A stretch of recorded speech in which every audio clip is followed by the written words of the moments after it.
Hi everyone, it's Jay here, and today I'm going to review some of the manga and manhwa I read in October. I read 13 volumes across 6 different series, and I started 2 new series. I'm really excited to talk about those, so in no particular order, let's begin.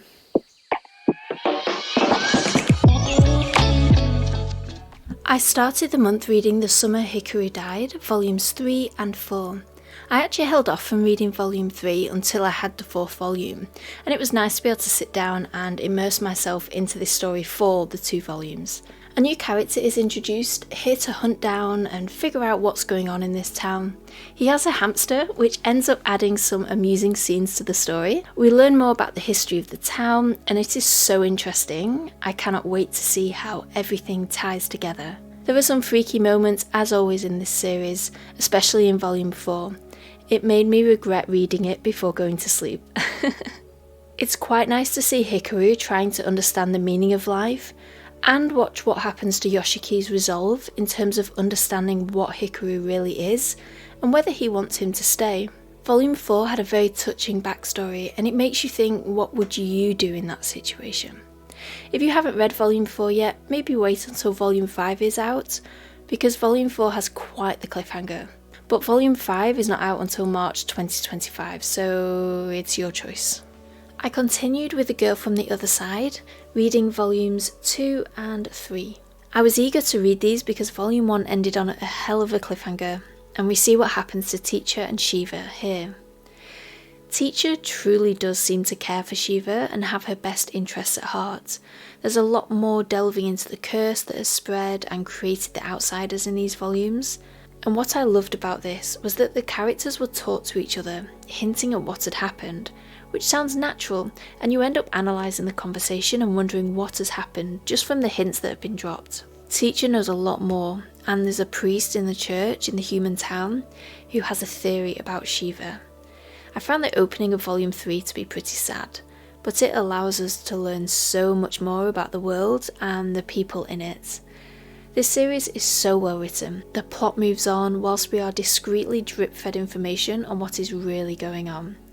It weaves a thread of menace throughout, creating an atmospheric read, even when the characters are doing everyday things, such as getting water. If you want to buy this series, I would strongly recommend getting the Omnibus Deluxe editions. The single volumes aren't cheap, and the artwork is so unique, I think it's worth buying the larger size edition to get the most out of the artwork. Keeping with the more Halloween-themed reads, I started reading The Witch and the Beast. I read the first 3 volumes, and I have to say I wasn't sure what I was expecting, but I loved it. The story follows a woman called Gaido and a man called Ashaf, and it's set in a world of magic.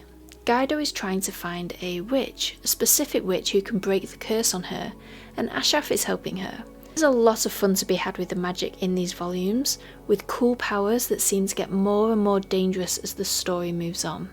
The characters are awesome. Ashaf is the quiet guy who always seems to be looking cool and has all the answers. He balances Gaido out very well, who is feral. This surprised me. In the description of her in the Kodansha website, it says she is feral, but I must have forgotten about that. And because on all the covers she looks so elegant and peaceful, her attitude in the volumes really shocked me. She's brash, impatient, and far more rude than I expected. And their dynamic is quite interesting as well. There's a story in each of these volumes which works well to introduce different characters who I think are going to be popping up in the future, like the necromancy specialist Fenora and her assistant. They made me laugh. And in the 3rd volume, the world grows outwards and we're taken to a new place and introduced to the hierarchy, if you will, of the world. I won't say more, but you get the feeling there's a lot more going on than you realise behind the scenes. And Volume 3 ended on a cliffhanger, so make sure you have Volume 4 at hand. There are currently 10 volumes out, but it has been on hiatus for quite a while because of Kosuke's Sasuke's ill health, so please do be aware of that if you start to buy this series. Mobsters in Love Volume 2 was such a good read. Akihiro is the right-hand man of the Sawatari mob, and he has a massive crush on his boss. It is adorable. The first volume ends in a really big misunderstanding, and it results in the boss getting some dating advice from a friend in this one. I won't say more than that, as it's really fun watching the story unfold. I love the characters, and there are some sad moments in this volume, with decisions being made that make you cry out, "No, what are you doing?" I recommend this series to anyone who wants a light-hearted rom-com with some emotions thrown in and dialogue that will make you burst out laughing. It is short, at only 3 volumes, and the third one is coming out on the 7th of January. Definitely one to pick up. I read the first 3 volumes of When I Became a Commoner, They Broke Off Our Engagement. It follows Anna, who's born into a noble household with a father, mother and brother. That's her brother there. Except it's not her family by blood, because unbeknownst to them, she was switched at birth with another baby. And the culprit? A fairy. Not this fairy, another fairy. And Anna so clearly doesn't look like her family with her brown hair, and she lacks their lineage's aptitude to magic. Whilst I expected to enjoy this series, and I really did, I was pleasantly surprised that it didn't go down some of the paths I was expecting it to go down. I vaguely expected, and this is a very, very vague projection, as I was trying not to guess what was happening, because I love to go with the flow when I read.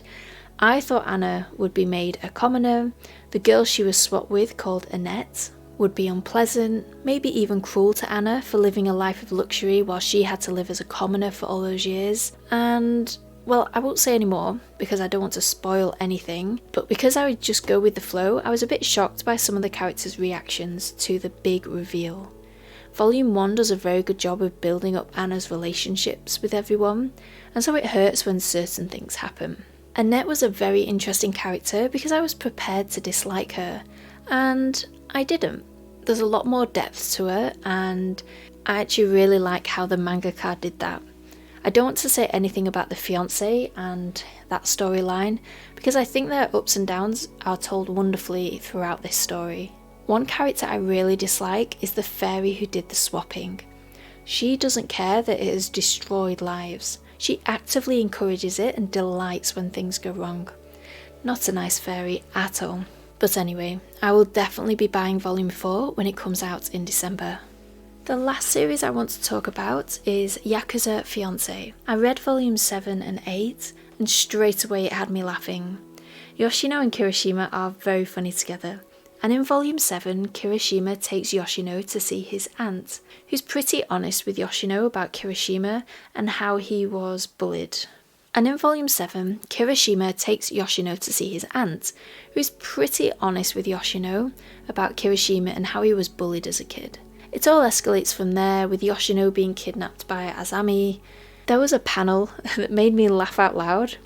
Probably not the response they were looking for, but Kirishima standing on the fence like that, hilarious. I didn't think volume 7 was the best of the series, if I'm being honest. It was fun in parts, but also I felt like some of the characters got a free pass to surviving. Maybe I'm being too negative. Let me know what you thought in the comments below. Volume 8 was fantastic though. We get to see Kirishima's past and what happened, how he so clearly sees things differently in terms of conflict and resolution and stopping bullying. It was fascinating. But damn, he was an insane kid. And there were moments between him being a kid and present day, and we get to see some of those moments and things start to click into place a bit more. It feels like things are coming together very nicely and it's great to read. It ends on a super cute cliffhanger and I'm gutted because there's no sign of volume 9 being released anytime soon. So those are all the volumes I read in October. I tried to read some Halloween related manga for fun, but I'm not a horror fan, so I kept it more spooky than scary. Let me know what you've read recently. Do you have any recommendations for me? Have you got any thoughts on these series? Let me know in the comments below. Happy reading everyone. Bye!